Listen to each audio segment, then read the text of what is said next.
आपके साथ सागर मिश्रा। किसमें कितना है दम, क्योंकि कर्नाटक चुनाव की तारीखों का ऐलान हो चुका है। ऐसे में कई दिग्गज नेता इस बार चुनावी मैदान में अपनी ताल ठोकने में लगे।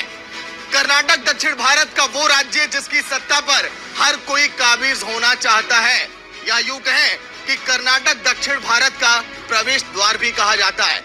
लेकिन आज के दिन कई सारे दिग्गजों से हम चर्चा भी करेंगे कर्नाटक के सियासी उठापटक पर। उठाता तो आवाज दबा भी जाती है सर, ये भी आरोप लगे आप पर। देखिए, आरोप प्रत्यारोप जब हम सत्ता में है तो कांग्रेस पक्ष लगाएगी ही। अभी हमारे भाई चंद्रमोहन शर्मा जी बोल रहे थे। चंद्रमोहन शर्मा जी ये बोलने में थोड़ा कतरा गए कि बिकाऊ इनके विधायक थे और वो बाजार में बिक गए। इसका मतलब ये समझ रहे थे कि भाई इनके यहाँ बिकाऊ माल है, विधायक बनेगा तो बिकेगा। कहीं न कहीं इनके लीडरशिप का अभाव होगा, इनके लीडरशिप की कमजोरी रही होगी और उसी कमजोरी का ये स्वयं अपनी जुबान से उजागर करने की कोशिश कर रहे थे। जहां तक रही भारतीय जनता पार्टी, अभी ये कह रहे थे कि युवाओं के रोजगार के बारे में, मैं कर्नाटक के बारे में एक छोटा सा बात बता दूं। कर्नाटक एक ऐसा प्रांत है, प्रदेश है पूरे देश के अंदर जो अपने यहाँ की नौकरी तो छोड़ दीजिए, 100% युवाओं को नौकरी दे रखा है। साथ ही बाहर के राज्यों के तकरीबन 6 से 8% युवाओं को रोजगार देने का अगर किसी के पास कुव्वत है तो वो कर्नाटक स्टेट है। आज आप जाके कर्नाटक के अंदर देख लीजिए कि वहां इतने मतलब भारत के अन्य राज्यों के युवा लड़के वहां पर जाके नौकरी कर रहे हैं, वहां रह रहे हैं, अपनी जीविका चला रहे हैं। आखिरकार कर्नाटक के मुख्यमंत्री ने, कर्नाटक की सरकार ने ऐसी व्यवस्था का निर्माण किया जिस व्यवस्था के तहत अपने यहाँ के लोगों को नौकरी देते हुए बाहर के राज्यों के भी रोजगार को दूर कर रहा है, बेरोजगारी को दूर कर रहा है। हमें लगता है कि इससे बेहतर काम और क्या हो सकता है। आपने इन्होंने कहा भी किसान के बारे में कहा, अभी भी इनको पता होगा कि बजट में 25,000 करोड़ रुपए का ब्याज मुक्त ऋण दिया गया। सर आपका तो पूरा देश है, आप कर्नाटक पर इतना फोकस क्यों कर लिए कि यहाँ के युवा वहाँ रोजगार के लिए जा रहे हैं? इन्होंने जो बोला मैंने उसका जवाब दिया कि मुंबई ने, वहाँ के मुख्यमंत्री ने इतना बढ़िया काम किया कि अपने यहाँ के रोजगार को हटाते हुए हिंदुस्तान के अन्य राज्य के युवाओं को भी रोजगार देने का कार्य किया, भारत को एकजुट बनाने का कार्य किया। मेरे मित्र ने ये हमने कब कहा येदियुरप्पा जी बढ़िया किए कि नहीं किए? हमारे मुख्यमंत्री में हमारे तो सर बीच में हटा दीजिए। हमारे पार्टी में संगठन निर्णय लेता है, हो सकता है कि उनको केंद्रीय राजनीति में भी लाया जा गया होगा, हो सकता है कि वहाँ के संगठन को मजबूत करने के लिए। ये तो पार्टी का अपना आंतरिक निर्णय है। इस निर्णय के ऊपर किसी को कोई कार्यकर्ताओं के अंदर अपने नेतृत्व के प्रति जो विश्वासहीनता थी, उस विश्वास को पाने की एक कोशिश थी। वो क्यों गुमराह कर रहे पूरे देश को? अपने कार्यकर्ताओं को इकट्ठा कर रहे थे, विश्वास दिला रहे थे कि नहीं तुम्हारा नेता भी पैदल चल सकता है, तुम्हारा नेता भी एसी की जगह हटकर धूप में काम कर सकता है। आपने अपने कार्यकर्ताओं के बीच काम किया, ऐसे भारत जोड़ो यात्रा न करे। और जहां तक रही बात कर्नाटक चुनाव की, आप ये बात तय मान ली, जैसा इन्होंने भी कहा कि जो चुनाव हुआ विधानसभा का और जो चुनाव हुआ लोकसभा का, उसके बीच में 20% का अच्छा, कांग्रेस लेकिन बार बार ये कही है कि आप लोग भारत जोड़ो यात्रा से थोड़े परेशान हुए, बौखला जाते हैं। ऐसा कौन सा निशानदेही है जिस पर आप कहेंगे हम परेशान हुए? हम क्यों परेशान होंगे? हम तो और खुश हुए हैं। जो हम टीवी चैनल के माध्यम से सुनते थे कि पप्पू जी नाकाम नेतृत्व है, अब पूरा हिंदुस्तान देख लिया कि बाकी पप्पू जी नाकाम नेतृत्व है। जब जो मन में आया वो बयान दिया उन्होंने। कभी भी उन्होंने ऐसा बयान नहीं दिया जिसमें सिर्फ नेतृत्व की भूमिका नजर आई हो, जिसमें देश की गंभीरता की भूमिका नजर आई हो। की संस्कृति से चल रहा है। अगर आप सनातन संस्कृति का मतलब निभाएंगे, अपने आज भी परिवर्तन करने की कोशिश करते हैं। हम आज भी सबको साथ लेकर देश का निर्माण करना चाहते हैं। अरे खुल के कहो ना, आप तुष्टीकरण की राजनीति करना चाहते हो। बोला खुल के कहो कि आप सनातन विरोधी राजनीति करना चाहते हो। सर एक मिनट,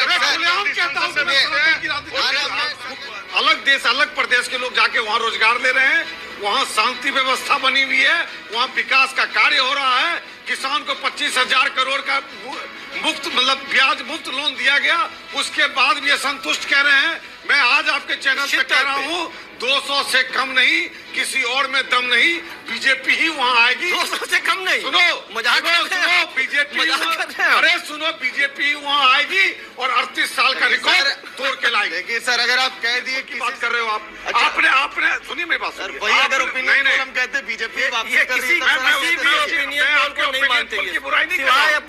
है, अभी आपने एक मिनट, मैं पक्ष विपक्ष की बात ही नहीं कर रहा हूँ। आपने ओपिनियन पोल बनाया, जब सारे ओपिनियन पोल बनाया, क्या लिंगायत को जब रिजर्वेशन दिया गया उसके बाद का ओपिनियन पोल है? क्या ईडब्ल्यूएस से धार्मिक धर्म को हटाया गया तो क्या उसके पहले का ओपिनियन पोल है? आप चेक कर लीजिए ना कि आज के डेट में ओपिनियन जो पोल सर क्या कह रहा है। 4% जो मुस्लिमों से आरक्षण आप लोग हटा लिए सर, वो मुद्दा नहीं गरमाएगा? देखिए, हम मुस्लिम आरक्षण नहीं, धर्म के नाम की आरक्षण हमारे संविधान में व्यवस्था नहीं है और हमने अपने संविधान के अनुरूप कार्य किया है। ईडब्ल्यूएस में पूरा अर्थ लाभ अर्थ के ऊपर है, आपकी आर्थिक कितनी है उसके ऊपर है, और आपने वहां धर्म को घुसाया, सिर्फ वोट की राजनीति के लिए घुसाया। हमने उसको दुरुस्त करने का काम किया है। क्या ओपिनियन पोल उसके बाद का बना हुआ है? क्या ये साहसिक निर्णय लेने के बाद का बना हुआ है? कतई नहीं। और आज मैं आपके चैनल पे कह रहा हूँ, चलिए ठीक है सर। लेकिन सर जो नई आरक्षण पॉलिसी जो है, इसको लेकर आप क्या कहेंगे? क्या इसका आपको लग रहा है कि फायदा मिलने वाला है? इसके साथ ही साथ अगर हम बात करें लिंगायत समुदाय की, वो कालिगा समुदाय की, क्या लग रहा है कि बीजेपी इन लोगों को बांध कर चलने में अभी तक सफल हो पाई है राज्य में? देखिए, इसमें कोई शक नहीं कि आरक्षण की जो राजनीति है, प्रजातंत्र है, इसमें विकास तो एक मुद्दा होता ही है। साथ में मैथमेटिक्स कैलकुलेशन भी एक इम्पोर्टेंट फैक्टर रखता है। हमें इसको स्वीकार करने में थोड़ा भी हिचकना नहीं चाहिए जी। अब आप देखे होंगे कि येदियुरप्पा जी, इसमें कोई शक नहीं कि हम साउथ दक्षिण भारत के अंदर कर्नाटक के माध्यम से हम प्रवेश किए दक्षिण भारत के अंदर, जहां भाजपा पहली बार आई, और कहीं न कहीं से येदियुरप्पा जी का एक प्रभाव था और उस प्रभाव का लाभ भारतीय जनता पार्टी को मिला। बोम्मई जी के साथ दो विषय है। उनके पिता उस वक्त भी विपक्ष की राजनीति मजबूत से किए और वहां के एक एस्टेब्लिश लीडर है। ये खुद भी इनको एक विरासत में एक नेतृत्व मिला, राजनीति करना शुरू किए और इनकी पकड़ भी अपनी एक अच्छी पकड़ है और साथ में उन्होंने विकास को भी ऐड किया।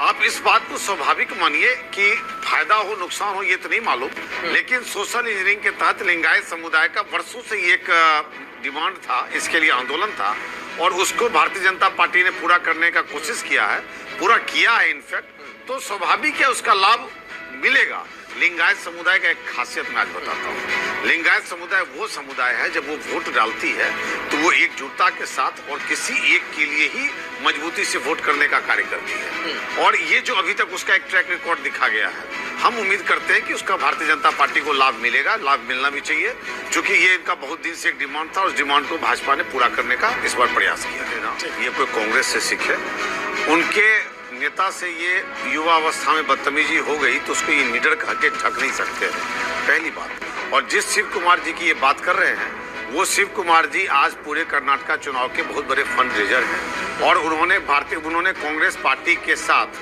जब उनको फंड की आवश्यकता हुई है तब तक उन्होंने सहयोग दिया है।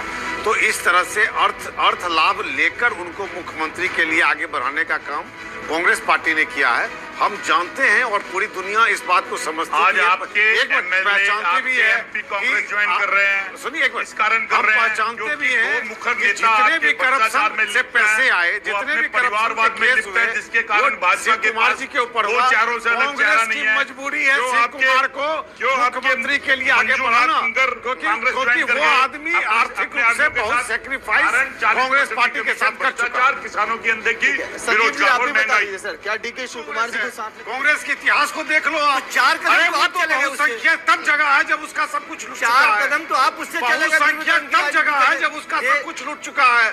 अब यही कांग्रेस भी राम राम करने लग गई, यही कांग्रेस अब मंदिर करने लग गई। यदि आप ये मैसेज भटक रहे हो, यदि आप तुष्टीकरण को जन्म किसने दिया, तुष्टीकरण को लाया किसने राजनीति के अंदर? भारत में जब देश आजाद हुआ उसके बाद से तुष्टीकरण को कौन कर रहा है देश के अंदर? कांग्रेस कर रही है। और तुष्टीकरण क्या कोई धार्मिक राजनीति नहीं कहलाती क्या? अगर कोई मुस्लिम के तुष्टीकरण की राजनीति करे तो धार्मिक नहीं हुई। अगर कोई हिंदुत्व की राजनीति, मैं ये कह रहा हूँ कि मोदी जी के शासन के काल देते हैं कांग्रेस मुक्त भारत का, तो खैर आप लोग रोज ही देते हैं, लेकिन भ्रष्टाचार कर्नाटक में वो दिखाई दिया, जो आप भी देखिए बार बार चंद्रमोहन जी जिक्र कर रहे हैं। 8 करोड़ कैश मिलना बीजेपी विधायक के घर से, उनके बेटे जी भी उसी भ्रष्टाचार में लिप्त है। हाँ सर, ये कैश ढूंढने का काम किसकी सरकार में हुआ? भाजपा सरकार में हुआ। इसका मतलब साफ हो गया कि भाजपा ने ये देखकर नहीं ढूंढा है, ये देखकर भ्रष्टाचारियों को नहीं सामने लाया है कि किस धर्म का है, किस जाति का है, किस पार्टी का है। एक मिनट सुनिए, एकदम उपलब्धि है ये।